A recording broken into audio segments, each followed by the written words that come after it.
Now, before I start my message today, I want to take just a couple of minutes and talk to our church family. If you're a guest with us today, feel free to listen in or check your email or Facebook for the next few minutes.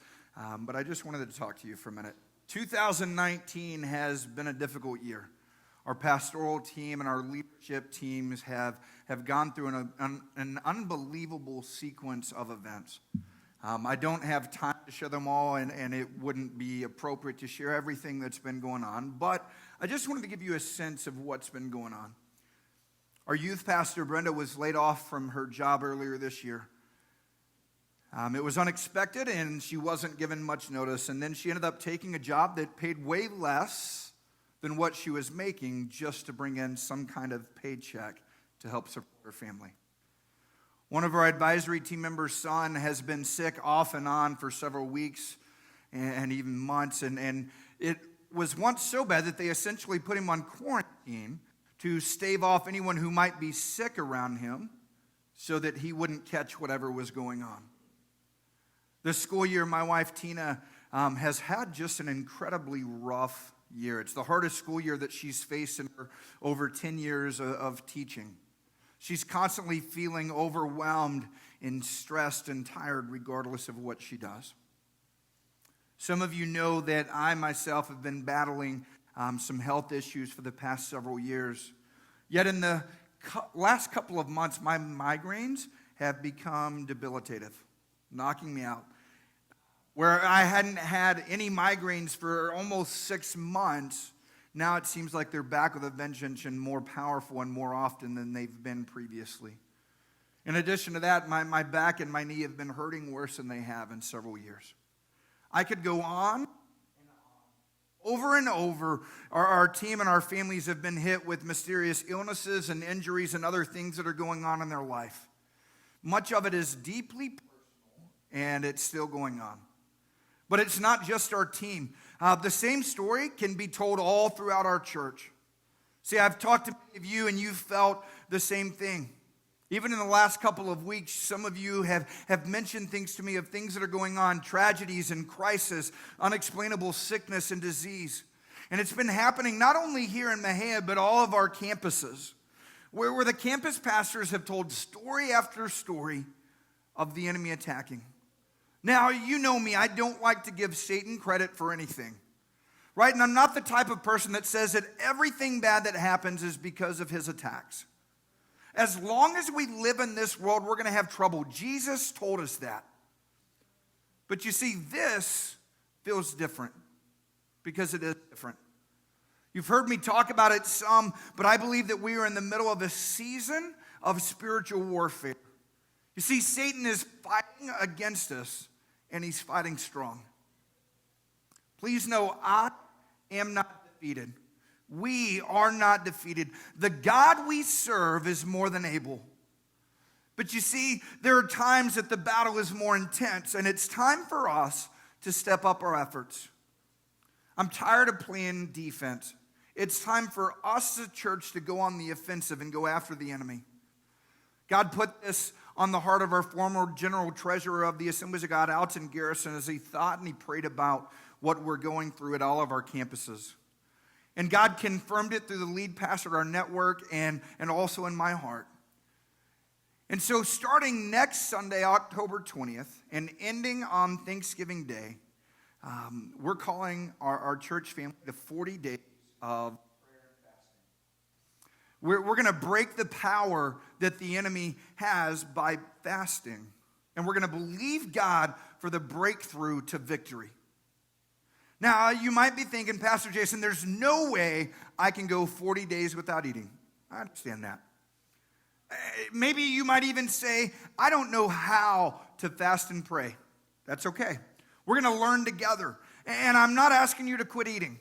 What I'm asking you to do is to simply prioritize prayer and spend at least some of your time, some of your meal times praying instead of eating. So next Sunday night at 6 p.m. here in this room, we're going to join by video with our other campuses, and we're going to talk about it and we're going to pray together. Listen, I want you to change your schedule and be here. Maybe when we do special events on Sunday nights, maybe you and your family don't come. I want you to change whatever's on your schedule, and I want you to be here. Listen, the church needs you. I need you desperately. Listen, I am wearing down and feeling the effects of the fight. I need you to stand with me and with our leadership team. Listen, if you can't be here, plan to watch online. We'll throw the links on our Facebook page. I'll share more with you this coming week on our social media. But man, let's face it together.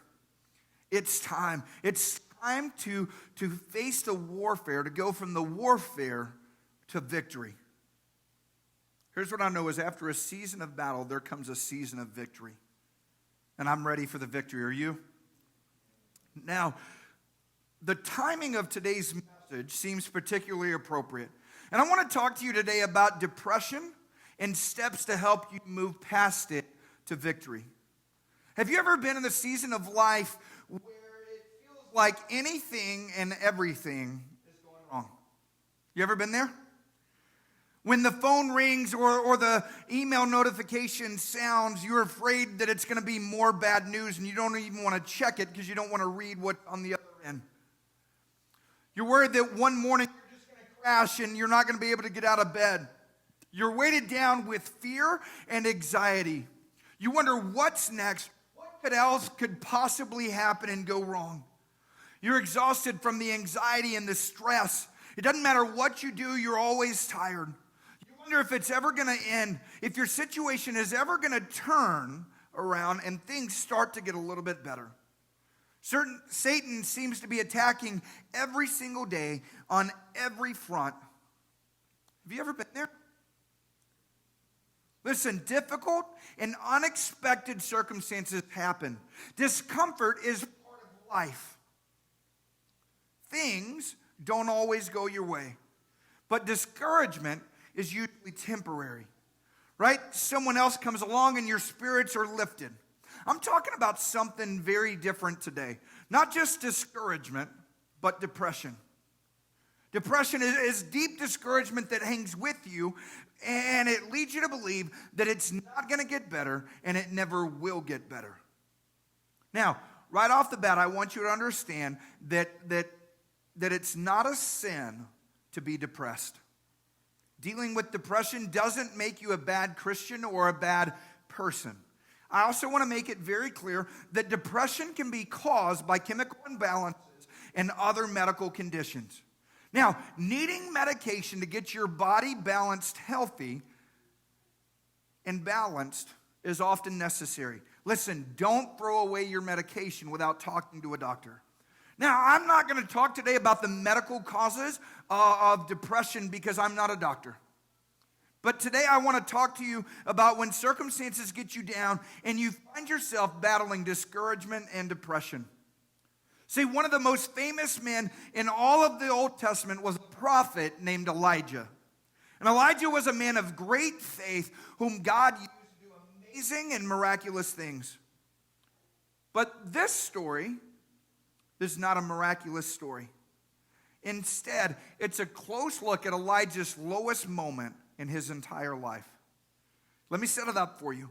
Elijah won a huge victory over the prophets of Baal on Mount Carmel in a showdown to determine whose God was the one true God. It's an awesome story found in 1 Kings chapter 18. If you haven't read it, I encourage you to do it. But here's a very, very short version of it. 2 altars were set up, and on top of the altars, each with a sacrifice, in which God was real, would send fire from heaven and consume the sacrifice. And so the prophets of Baal went first. They yelled and they screamed and they cut themselves and they cried out to Baal, but he never showed up.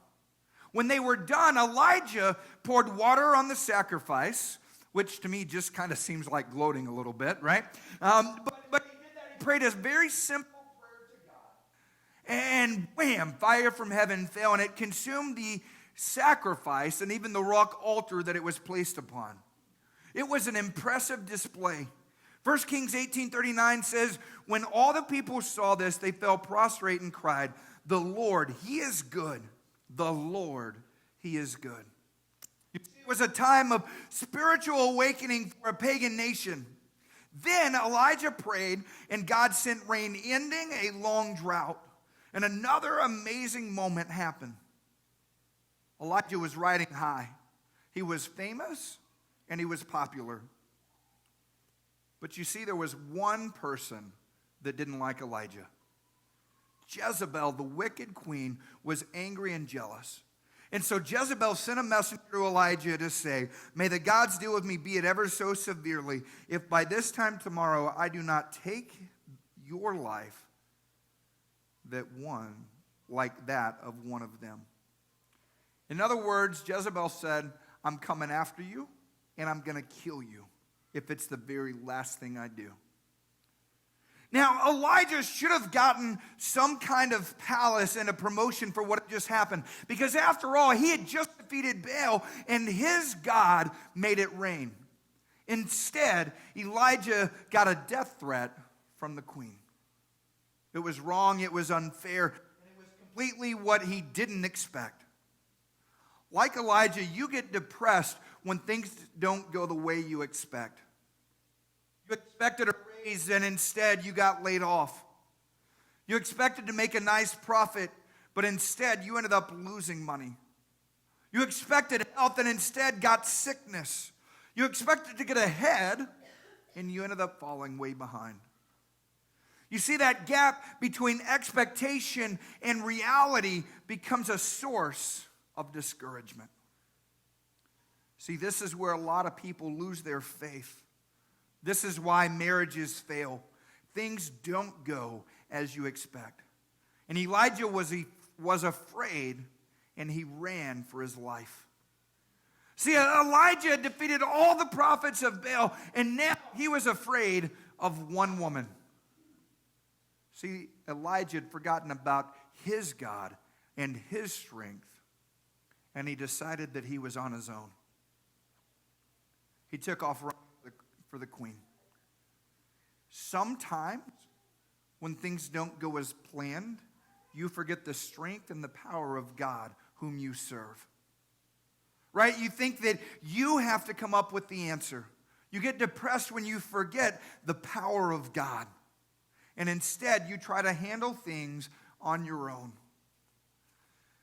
When he came to Beersheba in Judah, he left his servant there. See, if Elijah had kept his servant around, his servant would have said, "Hey, snap out of it, Elijah. Remember all those dead Baal prophets? Remember the fire that fell from heaven? We can handle one old woman. Come on, God is on our side. Let's go." But you see, Elijah didn't want to hear that. He didn't hear words of encouragement because he retreated into solitude. We do that, don't we? When things start to go bad, what do? You withdraw. The people who could encourage you or could challenge you are left behind. Sometimes it's not intentional, right? You're caught up in trying to fix your problems that you forget to allow other people in. You may not intentionally remove yourself from the right people, but rather you don't intentionally surround yourself with the right people. You're so focused on your circumstances that you neglect to spend time with your church family. It seems like just one more thing to deal with, one more thing that's on your plate. Man, I've heard it so many times. I just haven't felt like being around people and coming to church. I'm struggling. Listen, that's the very time that you should be at church. Isolation feeds depression. When you're struggling with depression, the last thing you need to do is to withdraw from others and be alone. But Elijah took off on his own. He left his servant, and while he himself went a day's journey away into the desert, he came to a broom tree. He sat down under it, and he prayed that he might die. "I have had enough, Lord," he said. It was a really, really low moment for Elijah. God's great prophet was depressed and without hope. He said, "I'm tired. I can't take it anymore. I've had enough. It seems like this will never quit." So you get depressed when you're worn out. Feels like you're in a hole and you're trying to dig yourself out, but the more you shovel and the more you dig, the further down you go, the bigger the hole gets. You find yourself thinking, I'm exhausted at the very thought of this. It's too much. I just can't take it anymore. It never seems to stop. See, fatigue feeds depression. And Elijah continued, take my life. I am no better than my ancestors. You get depressed when you compare yourself to others. When you compare yourself to others, you have a tendency to compare your weaknesses to their strengths. Can I just tell you, that's depressing. Inevitably in counseling, people will say, if I could just be like blank, then everything would be okay. Right? If I could just sing like Chastity. If I could just be patient like Pastor Tina. If I could be a perfect husband like Pastor Jason. I don't know why you laughed at that. Y'all didn't even hesitate to laugh at that. Listen, don't compare yourself to others. It's a trap that's only going to make you more depressed.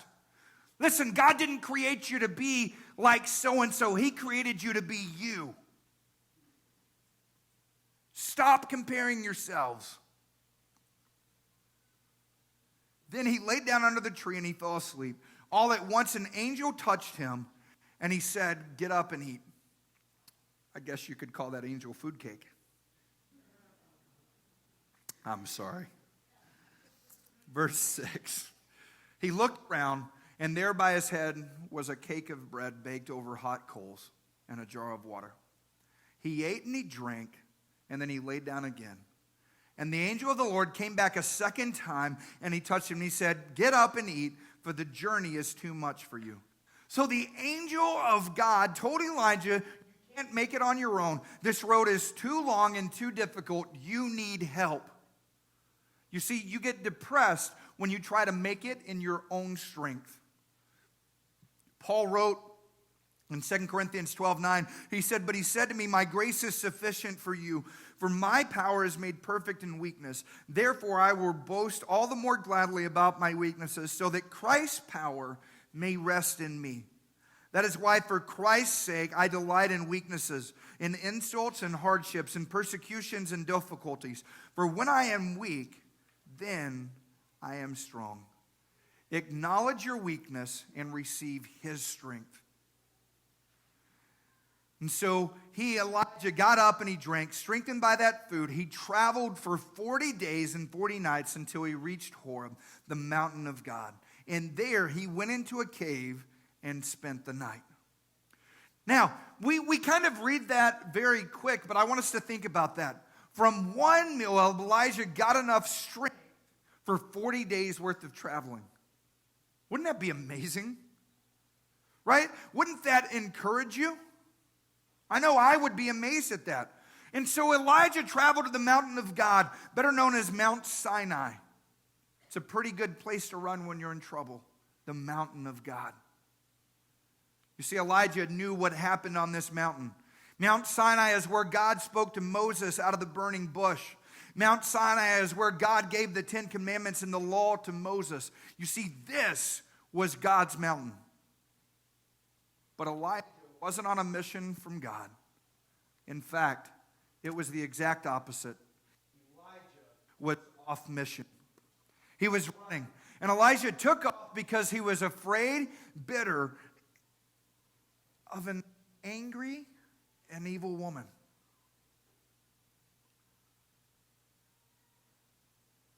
You see, when he got to Mount Horeb, it was a holy place. Instead of worshiping and thanking God, he found another place to hide, this time in the cave. It's like Elijah had completely forgotten that God had gave him 40 days of strength from just one meal. You see, that's what happens when you get depressed. You're so focused on yourself that you miss what God is doing. You forget his blessings.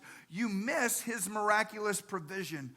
God is helping you. He is blessing you. You just aren't stopping to recognize that he's doing it. If you could only see God's hand, his involvement, his blessing in your life. But you see, in your depression, you miss God's blessings. And the word of the Lord came to him. What are you doing here, Elijah? And Elijah didn't really answer. And instead, he gave God a news report. He replied, I have been very zealous for the Lord God Almighty. The Israelites have rejected your covenant, broken down your altars, and put your prophets to death with the sword. I am the only one left, and now they are trying to kill me too. And so God answered, wow, I didn't know that. I'm so sorry. Thank you for cluing me in. Good thing you ran for your life. And I feel bad for Elijah because he lost perspective. He was wallowing in self-pity. He said, look around, God. I did what you said, and I've done all this work for you, and it doesn't work out. They're trying to kill me, and the rest of your people are gone. I'm the only one left, and they're trying to kill me. What are you going to do about it, God? You see, Elijah wasn't thinking straight. Look again at what he said. I am the only one left. Now, that simply wasn't true. Remember, that was right after the fire from heaven. Everyone on that mountain declared belief in the one true God. There was more people on Elijah's side than ever before. But Elijah took off from his friends and all the people who were with him. He left everyone and he said, I'm the only one left. But he wasn't the only one left. He was the only one who left. When you're in a deep valley and you feel alone, you lose perspective. It's hard to go outside of your own world and see from a bird's eye view from God's perspective. All you can do is see your perspective, and your viewpoint is exaggerated because of the things that are happening to you. The big, the negative, the terrible things. Sometimes it's easy to let those things block your view of what God is doing. This is me, right? Yes? This is me. What happens is we get bad things in our life. Anybody here ever had bad things in your life? And so what happens is bad things happen. And all of a sudden, when bad things happen, it's kind of like me holding this folder up in front of my head. You know what I can see from right here? The bad things. What I don't see is everything that is out here that God is doing in trying to move in my life. All I see is the bad thing because it's literally all I can see in front of me. And the closer I am to those bad things, what happens is it changes my perspective and I miss everything that God is doing. See, the problem is our perspective. When we only look at the bad things happening, we miss God. But when I back up from the bad things, you know what I can do? I can begin to get a good perspective of what's going on. I can see where God is moving.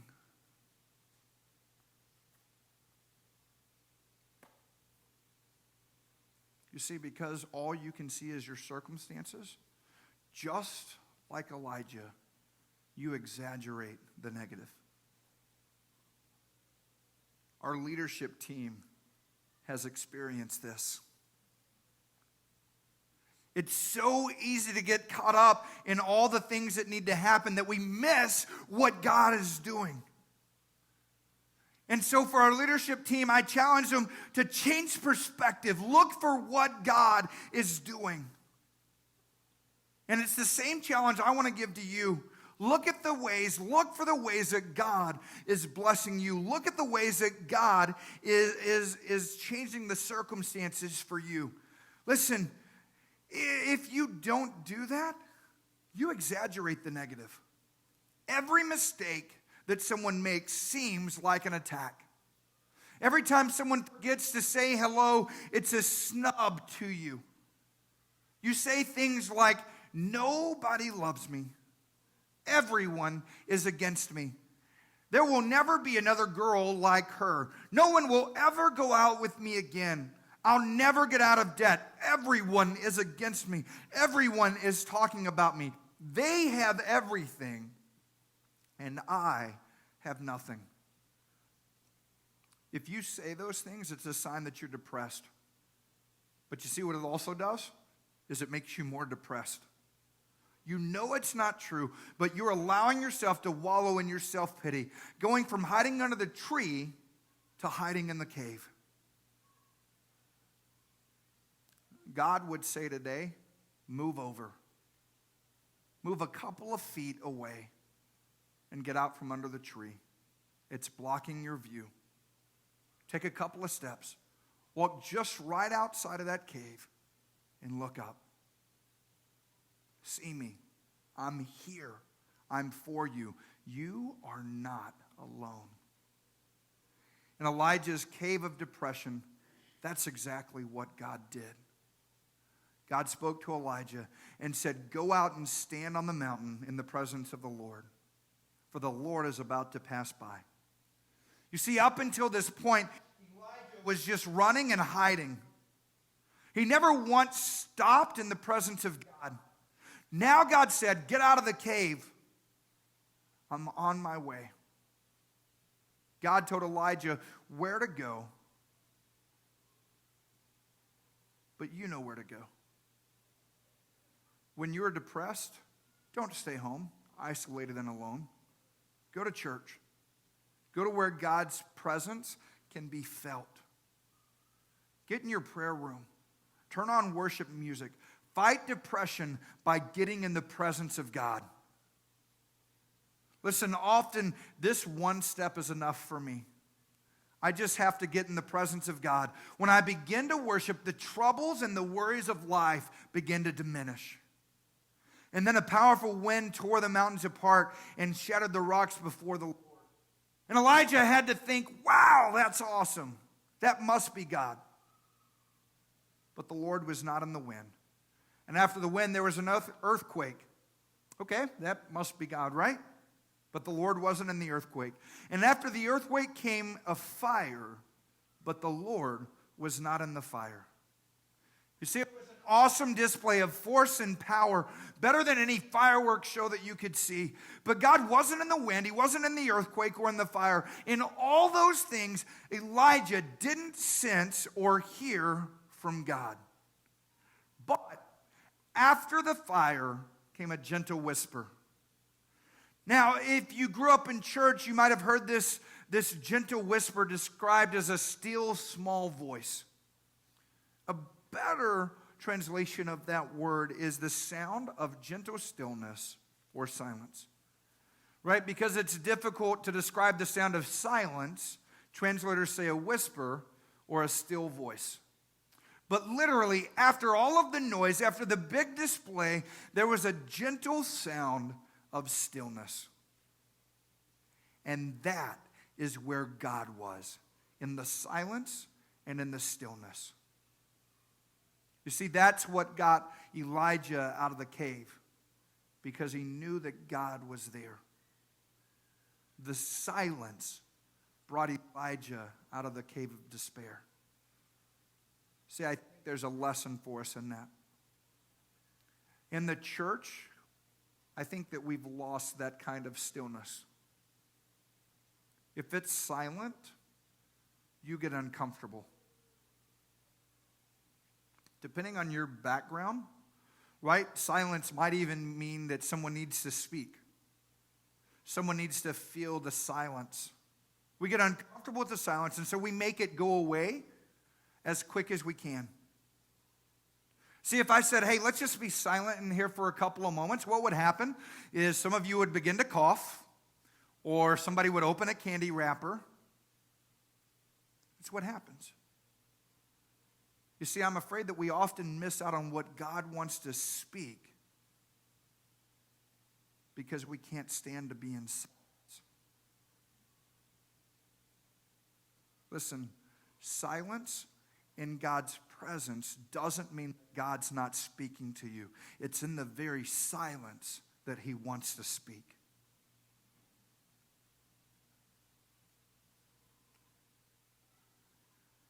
You see, for Elijah, though, it was just the opposite. The silence spoke to Elijah. It was as if God said, even in the silence, I'm here. Elijah, you want me to show you my power? I can do that. But I'm still God, even when it doesn't look like all of that.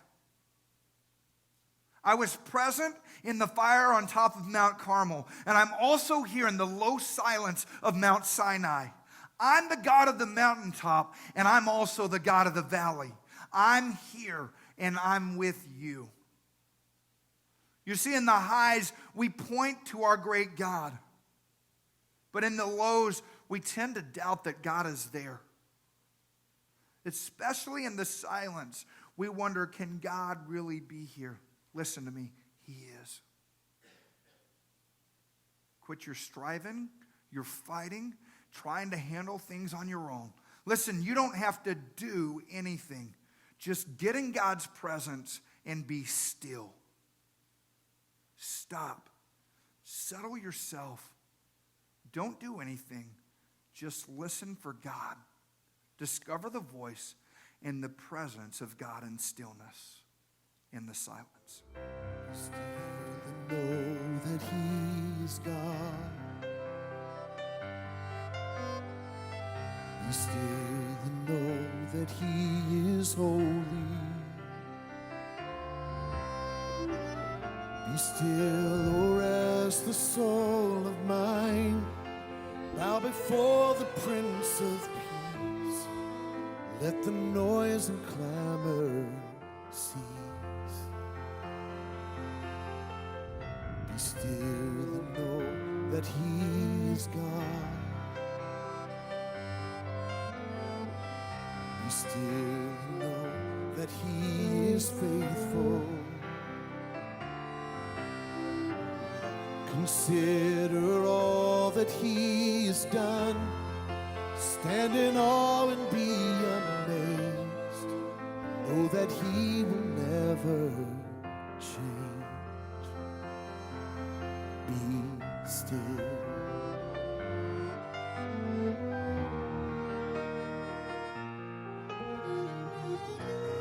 Be still and know that he is God.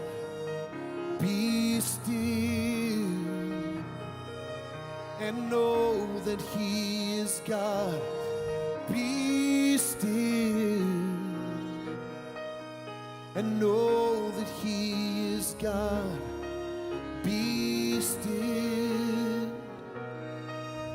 Be speechless. Be still and know that he is God. Be still and know he is our Father. Come rest your head upon his breast.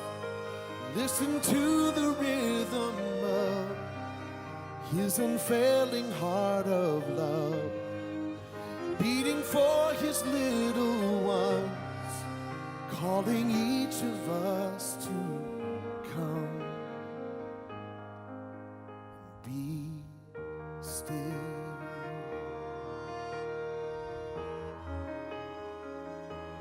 Be still.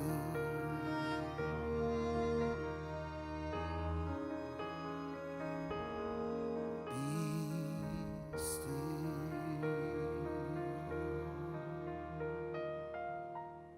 When Elijah heard it, the silence, he pulled his cloak over his face and he went out and stood in the mouth of the cave. Wait a second. Didn't God already tell Elijah to get out of the cave? And finally, Elijah obeyed. If you want to overcome depression, obey God. Now, I know that sounds too simple. But how will you ever escape your situation if you don't obey God? Do what he says, obey his word. But I don't feel like it. Since when did you trust your feelings more than the voice of God? Obey him. Obey his word. Obey God. Now, I worked on a list of things that you could do here of how you can obey God, but the truth is, you know what God told you to do, and you know where you're being disobedient. Listen, if you are actively living in disobedience, you cannot expect your depression to stop. You can expect it to continue. Go back to the very last thing that God told you to do and obey. Listen, if you are actively living in disobedience, expect the depression to continue. Why? Because your disobedience distances you from the very thing that you need most, and that's God. Then a voice said to him, "What are you doing here, Elijah?" Same question as before. But this time the question came in a gentle, soothing whisper. "Hey, Elijah, why are you still here? What are you doing?" And he replied, same words, but I think in a different tone. "I've been very zealous for the Lord God Almighty. The Israelites have rejected your covenant. They've broken down your altars, and they put your prophets to death with the sword. I'm the only one left, and now they're trying to kill me too." You see, Elijah's depressed perspective caused him to actually believe this. His feelings were valid. They were truly how he felt, but God knew better. God gave Elijah clear instructions on how to get back to where he was, how to get back to thinking clearly and gaining true perspective.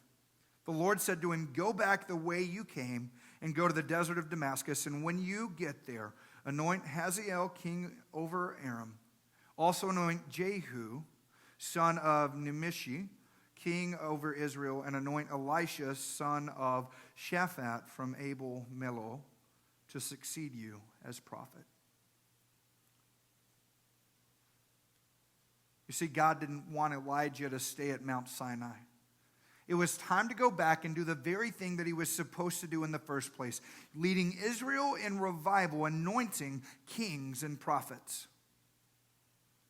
God said to Elijah, "Elijah, get up. Get out of the cave. It's time to go back and to get back on track. You've been in this low long enough. If you stop here, you'll stay here. Elijah, go back to your assignment." You see, the very worst thing you can do is quit on God when a low moment comes. Listen, don't stop. Keep going. If you stop in a low, you'll stay in the low. Why would you want to stay there? Right? When things are going wrong, it's the best time to be faithful and obedient to God. When you're depressed and you drop out of everything, you retreat from everything good as well as everything bad. It's true, Elijah did run from Jezebel, but he also ran from God's plan of his life. Don't make that same mistake. Listen, if you want to overcome depression, don't let the depression keep you from your assignment. Get back on the team. Start teaching your class again. Get back in ministry. Return to your assignment. Am I saying to pretend like everything is okay? Absolutely not. But don't quit. Go back to doing what God has called you to do. Listen, God has a purpose and a plan for your life. It's time to fulfill it again. Listen to me. I've got a word from you today from God. Don't quit. Don't quit. Listen, I understand that things aren't going right. Don't quit. People have let you down.